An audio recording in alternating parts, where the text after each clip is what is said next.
وأشهد أن محمدا عبده ورسوله لا نبي ولا رسول بعده. قال الله تعالى في القرآن الكريم: أعوذ بالله من الشيطان الرجيم يا أيها الذين آمنوا اتقوا الله حق تقاته ولا تموتن إلا وأنتم مسلمون. أما بعد، فإن أصدق الحديث كتاب الله وخير الهدى هدى محمد صلى الله عليه وسلم وشر الأمور محدثاتها فإن كل محدثة في الدين بدعة وكل بدعة ضلالة وكل ضلالة في النار. Ma'asyiral muslimin wal muslimat, Bapak Ibu rahimani wa rahimakumullah. Alhamdulillah, puji syukur senantiasa kita haturkan kehadirat Allah Azza wa Jalla atas limpahan nikmat karunia yang begitu besar kita rasakan sampai saat ini. Nikmat Allah yang terbesar, nikmat iman dan Islam, alhamdulillah masih kita rasakan sampai saat ini. Kita mohon pada Allah dua nikmat ini terjaga sampai akhir hayat kita, dan nanti kita akan menutup usia kita dalam keadaan husnul khatimah. Amin, Allahumma amin. Kemudian salawat dan salam semoga tetap tercurahkan kepada junjungan kita Nabi Muhammad sallallahu alaihi wasallam. Tentunya salawat ini tercurah kepada keluarga beliau, para sahabat, serta orang-orang yang meniti jalan mereka dengan baik sampai hari akhir kelak. Kaum muslimin dan muslimat, bapak-bapak, ibu-ibu rahimani wa rahmatullah, alhamdulillah di kesempatan kali ini mungkin ini pengajian rutin perdana kita pada Ramadan. Insyaallah sudah dimulai di pekan ini. Kebetulan di pekan yang genep, pekan yang kedua dari bulan Syawal.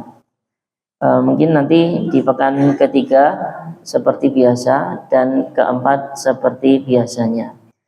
Bapak Ibu rahimani wa rahmatullah, sebelum kita lanjutkan materi yang biasa kita kaji di tiap pertemuannya, mungkin untuk sedikit istilahnya pemanasan ya Bapak Ibu sekalian, mumpung di bulan Syawal juga, mungkin akan sedikit kita ingatkan tentang apa sih yang ada setelah Ramadan lewat ini. Bapak Ibu rahimani wa rahimakumullah, hari ini hari Sabtu, tanggal berapa ini? Aprilnya berapa, Pak? 12 April 2025 atau bertepatan dengan Syawal berapa, Pak? Masuk malam berapa ini? 13 14 ya. Wallah, intinya Syawal sudah masuk pertengahan Bapak Ibu sekalian. Bagi yang masih punya tanggungan utang puasa, sebelum nanti pengen puasa 6 hari di bulan Syawal, segera diselesaikan hutangnya terlebih dahulu. Meskipun keutamaan puasa 6 hari di bulan Syawal sudah kita ketahui, Rasulullah SAW bersabda, "Man shama Ramadhana thumma atba'ahu sittan min Syawal kana kasiyamid dahr." Barang siapa yang puasa 6 hari di bulan Syawal setelah puasa Ramadan, maka dia seperti puasa setahun penuh. Tapi kalau masih ada tanggungan utang, diselesaikan hutangnya terlebih dahulu. Kecuali nanti waktunya mepet, hutangnya masih ada, waktunya Syawal mepet, ya sudah Syawal terlebih dahulu, tidak mengapa. Tapi kalau di sekarang ini masih longgar. Bapak Ibu sekalian rahimani wa rahmatullah, kita sudah alami bersama, Ramadan sudah berlalu. Bulan yang penuh keberkahan tahun ini sudah lewat. Ketika dahulu di Ramadan kita menyembah dengan Allah secara semangat dan giat, maka tetap kita perlu istiqomah di luar bulan Ramadan. Kenapa alasannya? Bapak Ibu sekalian rahimani wa rahmatullah, kita menyembah Allah Azza wa Jalla ini di seluruh waktu kita. Kita menyembah Allah Ta'ala di seluruh waktu kita, di seluruh bulan yang ada. Sebab ibadah kita untuk Allah bukan di Ramadan saja, tapi sampai wafat kita. Allah Ta'ala berfirman, wa'bud rabbaka hatta ya'tiyakal yaqin. Dan sembahlah Rabbmu sampai yakin, yaitu ajal, datang kepada kalian. Jadi nggak ada istilahnya leren atau berhenti libur sejenak istirahat ibadah, nggak ada Pak sekalian. Istirahat kita nanti Pak, ketika kita menginjakkan kaki kita di surga, itu baru istirahat, full istirahat. Selama belum, nggak ada namanya istirahat, nggak ada namanya istirahat. Jadi Bapak Ibu sekalian, rahimani wa rahmatullah, memang betul sih di bulan Ramadan ini bulan diturunkan Al-Quran. Ada satu malam Lailatul Qadar, Quran turun pertama kali pada malam itu. Orang-orang sibuk semangat baca, mengkaji, mentadaburi, menghafal dengan penuh semangat. Tapi Quran ini perlu dibaca setiap waktu Pak Bu sekalian. Quran ini perlu dibaca setiap waktu, karena hakikatnya Quran ini diturunkan untuk dibaca, dihafal, ditadaburi, diamalkan, dan didakwahkan. Gak cuman di Ramadan saja. Buktinya Allah Ta'ala berfirman, kitabun anzalnahu ilaika mubarakun liyadabbaru ayatihi waliyatadzakkara ulul albab. Yang artinya kitab Al-Quran ini yang kami turunkan kepada Muhammad, mubarak, penuh berkah.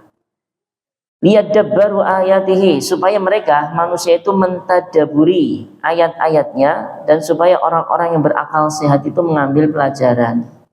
Ini Pak Bu sekalian tujuan Allah menurunkan Quran, dibaca, dihafal, ditadaburi, diamalkan, didakwahkan. Gak cuma di Ramadan, tapi sepanjang masa, sepanjang waktu hidup kita. Di ayat yang lain Allah Ta'ala mengatakan, afala yatadabbarunal Quran am ala qulubin aqfaluha.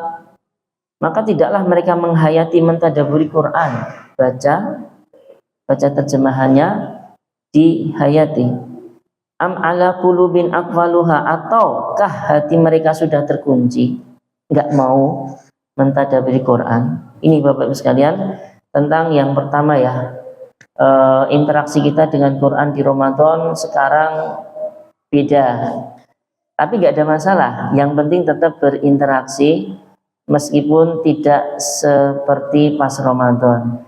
Tapi yang salah nggak interaksi sama sekali, mushaf ditutup, disimpan di lemari, nggak dibuka lagi, nggak dibaca lagi.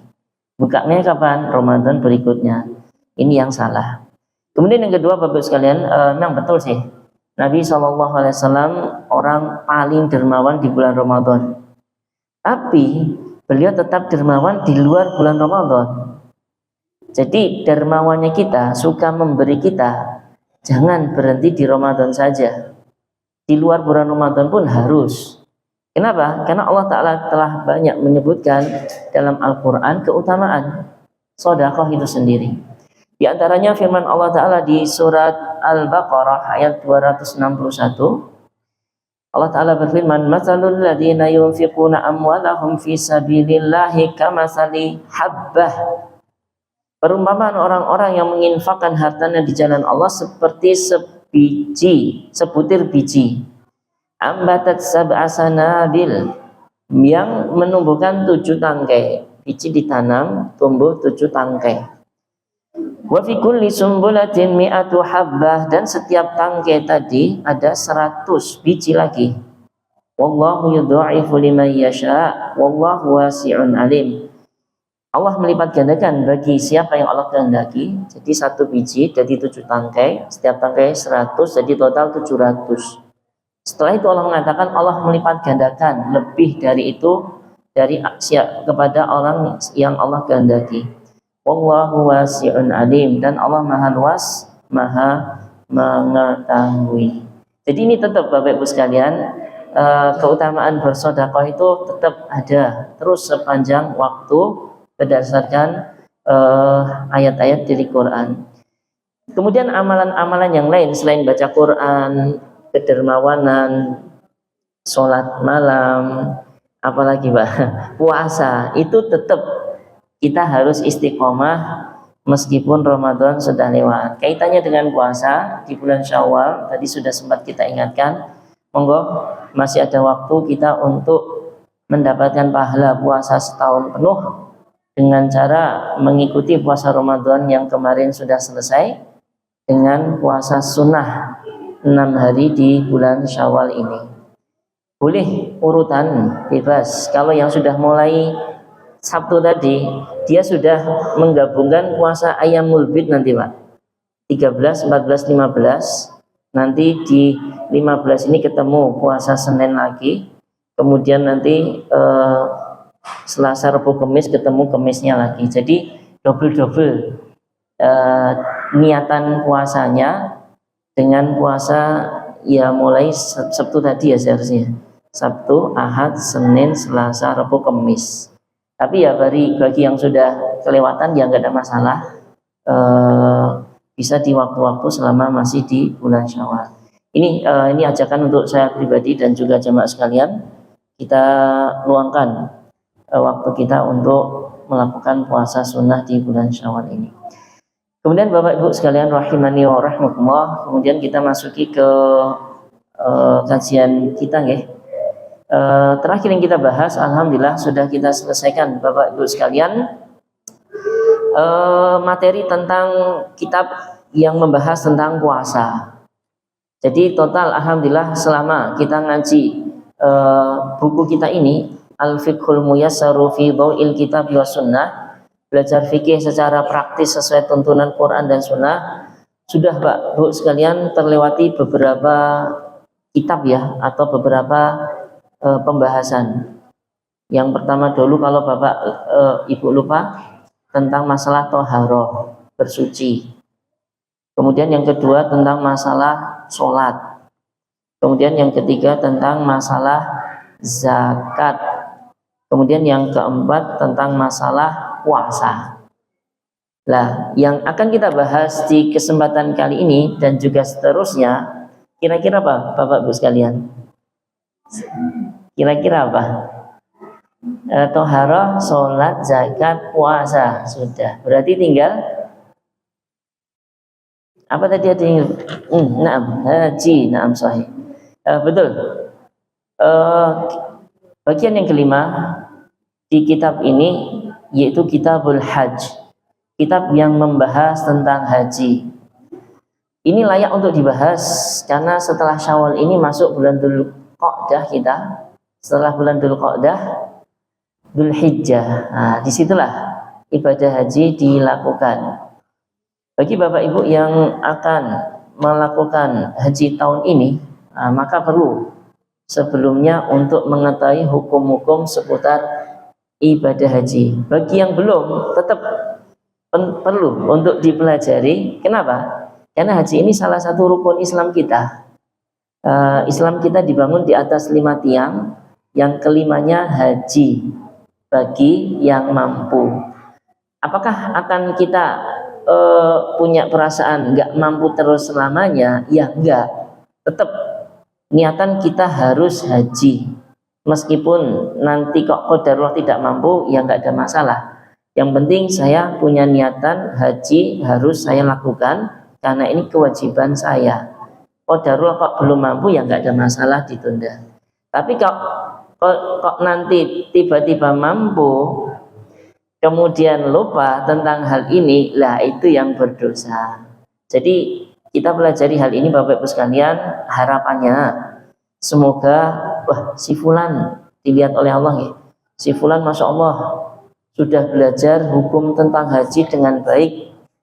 Bismillah, saya panggillah si fulan ke rumah saya. Enggak ada sesuatu yang mustahil Pak Ibu sekalian seperti itu. Karena haji ini ataupun umroh ini enggak ada kaitannya dengan kemampuan seseorang dalam segi materi ya. Buktinya banyak orang kaya enggak terpikir haji dan umroh. Mereka malah terpikir wisata di negara luar negeri sana sini, Jepang dan seterusnya. Haji enggak pernah kepikiran. Sebaliknya seorang yang mungkin secara ekonomi kurang, tapi kalau qadarullah Allah panggil dia untuk bisa melakukan haji, apapun caranya, metodenya, pasti akan berangkat. Jadi ini bukti ketulusan kita. Bismillah, kita belajar tentang haji, kita tunjukkan niat baik kita. Semoga Allah menghargai niat baik ini, kemudian Allah memanggil kita untuk haji, entah tahun ini, entah tahun berikutnya. Amin. Allahumma amin. Bapak Ibu sekalian, rahimani wa rahimakumullah. Kitab yang membahas tentang haji ini total ada 7 pembahasan. Pembahasan yang pertama yang akan kita bahas nanti tentang masalah pendahuluan tentang haji, dari definisi, hukumnya, hukum umroh, dan juga mikot, tempat seorang berniat haji, dan seterusnya. Bab yang kedua nanti akan dibahas tentang rukun-rukun dan kewajiban-kewajiban haji. Mungkin dari kita sempat mendengar ya, di haji ini ada namanya ihram, ada namanya tawaf, ada namanya sa'i, ada yang namanya lempar jumroh, ada yang namanya wukuf. Ini nanti dibahas di bab yang kedua ini. Kemudian yang ketiga akan dibahas di kitab haji ini, mahdhurat wal fidyah wal hadyu. Mahdhurat, larangan-larangan, alias seorang kalau haji nggak boleh melakukan ini. Kalau dilanggar, hajinya bisa rusak, bahkan bisa batal, harus mengulangi tahun berikutnya. Atau cukup ditebus dengan fidyah, membayar sembelihan saja. Itu perlu kita ketahui. Kemudian bab yang keempat akan kita bahas nanti sifat haji dan umroh, urut-urutannya secara rinci. Haji pertama kali bagaimana, umroh nanti gimana. Kemudian yang kelima, tempat-tempat yang disyariatkan untuk diziarahi di Madinah. Haji umroh kadang sudah selesai, tapi belum ada panggilan untuk pulang ke tanah air. Itu disunahkan untuk mengunjungi tempat-tempat di Madinah nanti. Kemudian bab keenam tentang masalah udhiyah, sembelihan, kaitannya dengan Idul Adha. Kemudian yang ketujuh tentang masalah akikoh, tentang masalah sembelihan, bukti syukur atas kelahiran bayi, akikoh. Ini insya Allah Bapak Ibu sekalian sebagai gambaran beberapa pembahasan yang akan kita bahas nanti di Kitabul Haji di Fiqhul Muyassar fi Dhaw'il Kitabi wa Sunnah. Bapak Ibu sekalian rahimani wa rahimakumullah, langsung saja kita masuk ke pembahasan bab yang pertama ya, biar tidak berpanjang lebar. Bab yang pertama tentang masalah muqaddimatul haji, fi muqaddimatil haji, seputar pendahuluan haji. Di bab ini ada beberapa permasalahan. Yang pertama, fi ta'rifil hajj, definisi haji. Haji itu apa sih? Mungkin ada yang mungkin belum paham definisinya ya. Di sini jelaskan al-hajju fil lughah al-qasdu. Haji secara bahasa, kalau kita buka kamus, hajja yahujju itu aslinya qasada yaqsidu, berniat atau memiliki tujuan. Wa fi syar'i, adapun makna kata haji kalau kita temukan di Quran, sunnah, kita diperintahkan untuk haji, maksudnya apa? Maksudnya adalah at-ta'abbudu lillahi bi ada'il manasiki fi makanin makhsusin fi waqtin makhsusin ala ma ja'a bihi sunnatu Rasulillah sallallahu alaihi wasallam. Haji adalah ibadah. Nah ini ya perlu ditegaskan ya. Haji adalah ibadah untuk Allah dengan cara melakukan manasik. Manasik itu ya urutan-urutan ibadah khusus. Nah, nggak ada di ibadah yang lain, di tempat yang khusus, nggak di sembarang tempat. Harus di mana Pak Bu sekalian haji? Di Makkah yang ada Ka'bahnya. Haji di Madinah nggak ada. Haji di Madinah nggak ada. Haji di Makkah yang ada Ka'bahnya di sana, Mina di sebelahnya, Arafah di sebelahnya, Musdalifah di sekitaran itu. Adapun kalau Madinah jauh banget ya. Itu kalau sudah selesai haji baru nanti ziarah ke Madinah. Fi waqtin makhsusin, di waktu yang terkhusus, di waktu yang khusus, enggak di semajang tahun. Ini bedanya dengan umroh. Umroh sepanjang tahun bisa. Umroh sepanjang tahun bisa, sah umrohnya. Adapun haji tidak, hanya di bulan-bulan haji saja. Nanti akan dijelaskan. Al-hajju ashhurum ma'lumat. Haji itu di bulan-bulan yang tertentu saja. Salah satunya Dzulqa'dah, Dzulhijjah, dan Syawal. Syawal, Dzulqa'dah, Dzulhijjah. Hajinya di bulan-bulan itu saja. Ala ma ja'a bihi sunnatu Rasulillah, sesuai apa yang telah datang dari sunnah ajaran Rasulullah Shallallahu Alaihi Wasallam. Ini Bapak Ibu sekalian, tentang masalah definisi haji kita ringkaskan ya. Sekali lagi, haji adalah ibadah untuk Allah dengan cara manasik tertentu, di waktu tertentu, di tempat tertentu, sesuai apa yang Rasulullah Shallallahu Alaihi Wasallam ajarkan kepada kita. Kalau ada yang menganggap haji selain dari definisi ini, seperti ada sebagian kelompok ya, haji itu enggak di Mekah, Bapak sekalian. Iya, haji itu katanya di Karbala. Karbala itu di Irak kalau nggak salah. Di tempat itu dulu ada cucunya Nabi, yaitu Husain ya. Husain bin Ali bin Abi Thalib meninggal di situ. Mereka mengkultuskan Husain bin Ali ini sampai berlebihan. Mereka menganggap tanah Karbala itu lebih suci, lebih haram daripada Makkah dan Madinah. Kelompok ini kalau orang-orang para ulama menyebutnya kelompok Syiah. Kelompok Syiah. Tentu ini ya salah ya. Kalau Bapak Ibu mendapati pengajian seperti ini, ngajak haji kok ke Karbala, jangan diikuti. Salah, berarti salah rombongan, Pak. Ya, salah rombongan, salah kereta. Kemudian yang masalah yang kedua, hukmu haji wa fadluhu, hukum haji dan keutamaannya. Hukmul haji, al-hajju ahadu arkanil Islam wa furuduhu al-idham. Haji ini salah satu rukun Islam dan kewajiban yang paling utama. Jadi sekali lagi Bapak Ibu sekalian, haji itu hukumnya wajib, fardhu, wajib. Jangan dianggap sunnah, haji itu wajib. Allah Ta'ala berfirman, walillahi 'alan nasi hajjul baiti man istata'a ilaihi sabila. Dan menjadi kewajiban manusia untuk haji ke Baitullah bagi orang yang mampu menempuh perjalanan ke sana.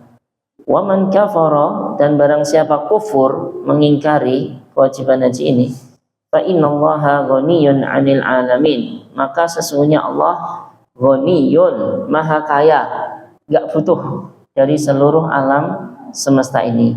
Mau haji alhamdulillah, enggak haji bagi Allah opo aslias rapaten, tanggungan dewe akibatnya. Jadi haji hukumnya wajib, barang siapa mengingkari maka Allah enggak butuh ibadahnya. Ini juga berdasarkan hadis dari Ibnu Umar. Hadis ini sering terulang ketika kita membahas rukun Islam ya. Rasulullah SAW bersabda, bunyal Islamu ala khams. Islam itu dibangun di atas 5, yang terakhir yaitu haji bagi yang mampu. Dan dikuatkan juga kewajiban ini dari Quran Sunnah sudah ijma'. Waqad ajma'atil ummah ala wujubil haji alal mustati' marratan wahidatan fil umri.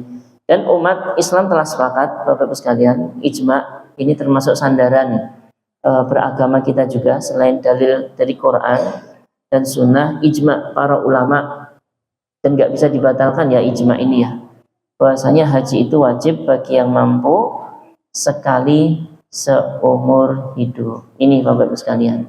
Jadi camkan di diri kita, bismillah, kalau saya punya kemampuan, saya haji. Kenapa harus ditanamkan seperti ini? Nanti Bapak Ibu sekalian, kalau kok qadarullah tiba-tiba kita dapat rezeki, uang ini cukup untuk bayar haji, ya jangan beli mobil baru, jangan renovasi rumah, jangan beli motor baru, jangan dihabiskan untuk sesuatu yang enggak primer. Kalau rumahnya perlu renovasi gara-gara rusak, nggak ada masalah sih.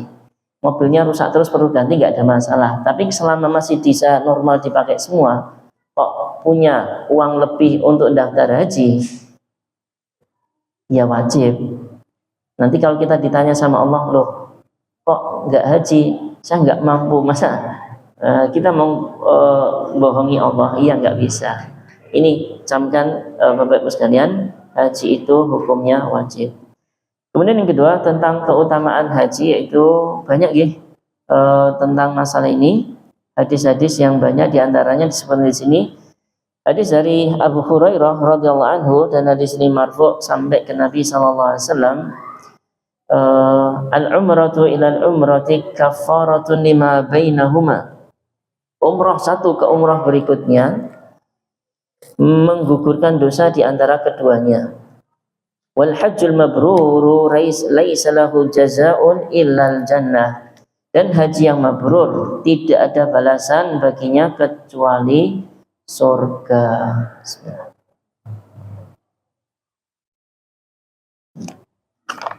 Jadi haji yang mabrur ini yang sering dijadikan target jamaah haji, gimana sih biar bisa menjadi haji yang mabrur supaya dapat balasan surga.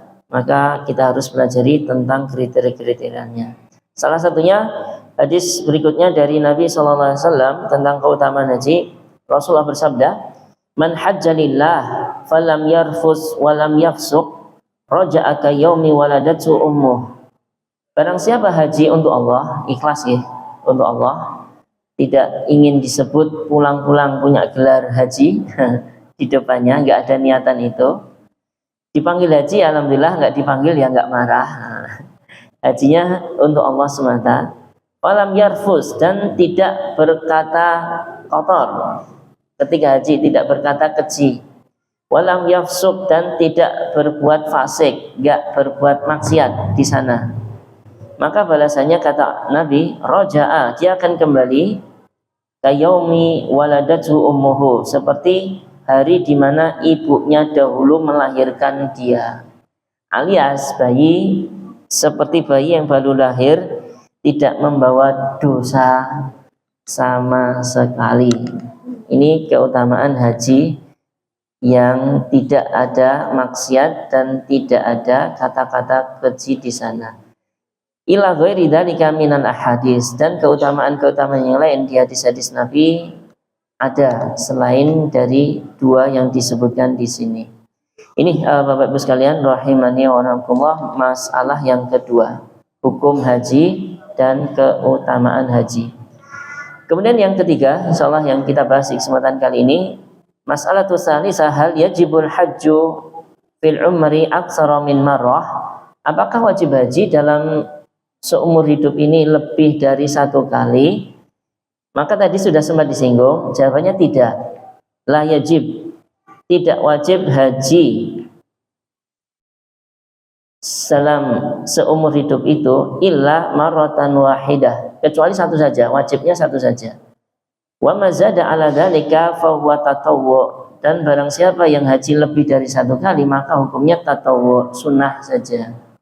Tapi kalau di Indonesia ini nggak kebayang ya Bapak sekalian, bisa haji dua kali, nggak kebayang. Haji sekali saja antrinya berapa tahun, Bu, Pak? 20 tahun, 25 tahun, kok bisa ya? Haji di Indonesia ini antriannya sampai bertahun-tahun. Wallahu ta'ala alam. Mungkin kalau Bapak dahulu pernah menyimak salah satu kebijakan pemerintah mengadakan dana talangan haji. Nah, sejak saat itulah orang berbondong-bondong daftar haji meskipun belum punya uang untuk beli porsi haji yang 25 juta itu. Kenapa? Karena ditalangi oleh pemerintah. Jadi dia punya uang 1 juta saja, ngajukan di dana talangan haji ini, sudah bisa daftar haji. Akhirnya banyak yang daftar, numpuk kuota haji Indonesia dari Saudi sana, ya segitu-segitu aja. Paling kalau naik ya sedikit, nggak naik langsung banyak banget nanti Indonesia pindah ke sana semua malahan. Kalau kebanyakan jamaah haji dari Indonesia, tapi yang paling banyak emang Indonesia sih, paling banyak dari seluruh dunia ini haji ke tiap tahunnya memang dari Indonesia. Tapi gara-gara yang daftar banyak, antriannya tiap tahun cuman segitu-segitu, akhirnya menumpuk setahun, 2 tahun, 3 tahun, 4 tahun, 10 tahun, sampai sekarang kalau bapak mas-mas ini ibu-ibu daftar haji baru sekarang, antriannya bisa nunggu 25 tahun berikutnya. Tapi nggak usah khawatir, nggak ada masalah. Antrian lama nggak ada masalah, yang penting dijalani sesuai kemampuan.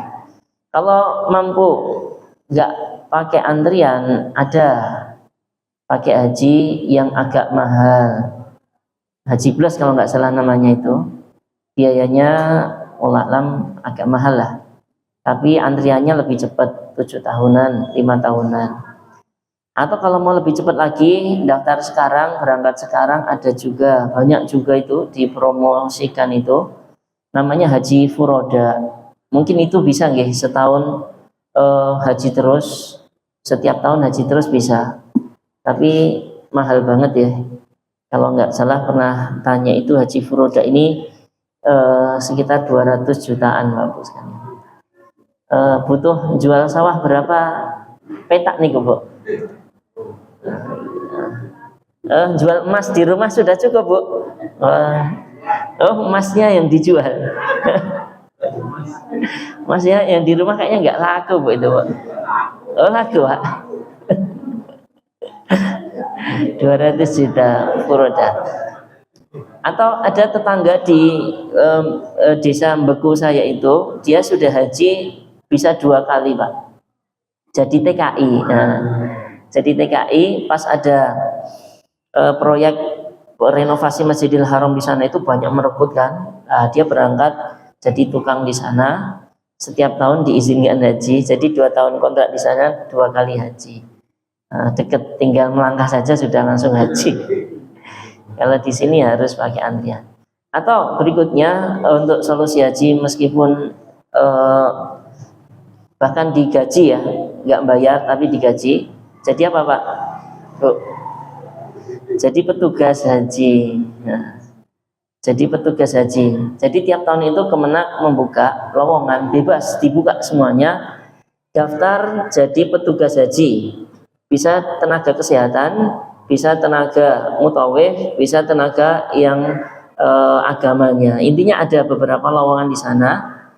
Menemani jemaah haji untuk haji sambil merawat mereka. Plus kita sudah bisa haji untuk diri sendiri. Itu juga gratis, dibiayai plus dibayar.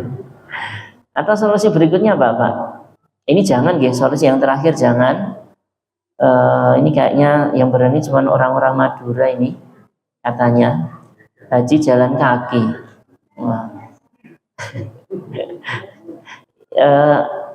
Atau umroh sebelumnya, di bulan-bulan sebelum haji umroh tapi nggak balik ke Indonesia, sembunyi di sana Pak, sembunyi di sana. Nanti kalau ada polisi ngejar lari, jadi izinnya sudah habis. Nah ini kalau saya pribadi nggak menyarankan hal ini ya, karena haji sudah ada sarananya yang resmi, diatur demi kemaslahatan semuanya. Kalau 1-2 orang nekat, nanti banyak orang yang ngikuti kayak gitu. Nanti takutnya di sana berjubel, kuotanya lebih, wah nanti berbahaya. Kalau banyak orang yang tidak diundang, tidak izin masuk, akhirnya banyak sekali di luar batas kemampuan tempatnya. Wallahu ta'ala alam, mending sabar dulu antri sesuai kemampuan, yang penting sudah berusaha. Kemudian Bapak Ibu sekalian, cukup 1 kali. Dari mana? Dari hadis Abi Hurairah radhiyallahu anhu bahwa Nabi sallallahu alaihi wasallam bersabda, "Ayyuhan nas, qad faradallahu 'alaikumul hajja fahujju." Wahai sekalian manusia, sesungguhnya Allah telah mewajibkan atas kalian untuk haji. Fahujju, maka berhajilah. Kemudian ada seorang laki-laki berdiri mengatakan, Aku la'amin ya Rasulullah, apakah setiap tahun hajinya wahai Rasulullah? Faqala, Nabi bersabda, lau qultu na'am, kalau aku bilang iya wajib setiap tahun, Nabi bilang iya, la wajabat, pasti Allah akan mewajibkan setiap tahun. Walam mastata'tum, dan pasti kalian nggak akan mampu haji wajib setiap tahun. Kemudian ini hadisnya terpotong ya. Hadisnya di sini terpotong. Intinya apa yang Nabi suruh kerjakan. Jangan ditanya nanti malah tambah berat. Nabi memerintahkan untuk haji sudah setahun, seumur hidup sekali aja. Jangan nanya apakah setiap tahun. Kalau dibilang iya nanti malah repot, nggak mampu. Wallahu ta'ala alam.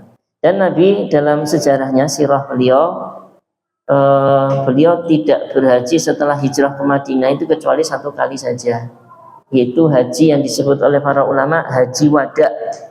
Kenapa haji wada dinamakan haji wada, haji perpisahan ya, haji wada?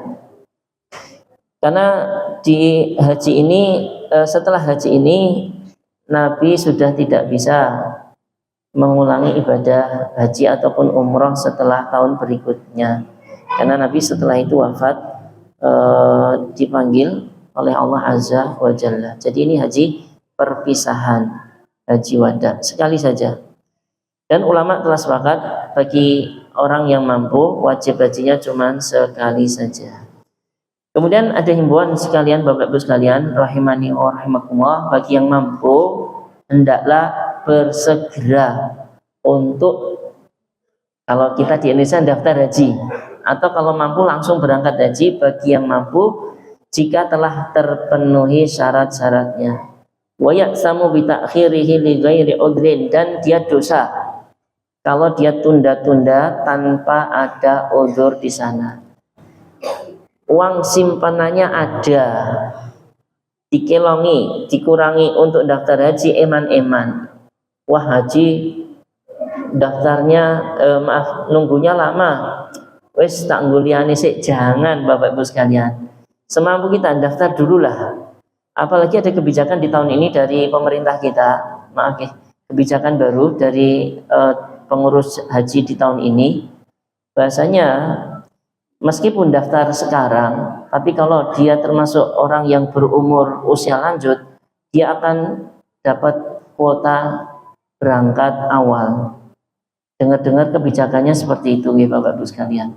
Iya benar. Jadi nggak perlu, wah ini saya sudah telat, umur saya sudah 50, saya daftar 25 tahun ngantri, umur saya berapa tat? 75 wis matek tat ya, misalnya. Jangan khawatir Bu, ada kebijakan baru dari pemerintah kita. Daftar sekarang, tapi kalau dia sudah termasuk lanjut umur usia, akan bisa dapat porsi langsung berangkat. Asal segera dilunasi. Asal segera dilunasi. Oh ya, biaya haji juga sudah turun. Sebelumnya sampai 80, naik banyak banget di tahun sebelumnya itu. Sekarang turun kembali normal jadi 50 juta lagi. Tapi dengan resiko dikurangi harinya ya. Kalau dulu hajinya 40 hari, sekarang jadi 30 hari saja dengan pengurangan biaya 50 juta kembali. Ya alhamdulillah lumayan. Sudah ya, bagi yang mampu segera daftar, karena ada sebuah hadis yang mengancam ya. Rasulullah bersabda, ta'ajjalu ilal haji, bersegeralah untuk haji. Fa inna ahadakum la yadri ma ya'ridu lahu, karena sesungguhnya salah seorang dari kalian tidak tahu apa yang nanti akan menghalangi dia. Tunda, pas pengen, nggak jadi malah. Atau di hadis yang berikutnya, ini ancaman keras ini, ancaman keras Bapak sekalian. Rasulullah bersabda, man istata al-hajja falam yahujja falyamut insya'a yahudiyan wa insya'a nasraniyan. Na'udzubillah. Barang siapa yang mampu untuk haji kemudian tidak haji, maka silahkanlah dia pilih mati dalam keadaan Yahudi atau dalam keadaan Nasrani. Ini ancaman keras dari Nabi SAW di hadis riwayat Abu Dawud, Ibnu Majah, dan disahihkan hadis ini oleh Syekh Al-Albani rahimahullahu taala. mampu haji kok enggak berangkat haji, enggak ada udzur, maka silahkan pilih nanti mati dalam keadaan Nasrani atau Yahudi. Mungkin ini Bapak Ibu sekalian yang bisa kita sampaikan di kesempatan kali ini. Ada 3 masalah ya. Definisi, hukum haji dan keutamaan. Yang terakhir, kewajiban haji cukup sekali dalam seumur hidup, selebihnya sunnah. Ini mungkin yang bisa disampaikan, semoga bermanfaat sebagai pemanasan juga kajian rutin di tiap Sabtu kita. Ada benarnya datang dari Allah Azza wa Jalla, ada salah ucap, salah kata datang dari saya pribadi, dan saya mohon ampun kepada Allah atas kesalahan tersebut. Kita tutup dengan doa kafaratul majlis. Subhanakallahumma wa bihamdika asyhadu an la ilaha illa anta astaghfiruka wa atubu ilaik. Assalamualaikum warahmatullahi wabarakatuh.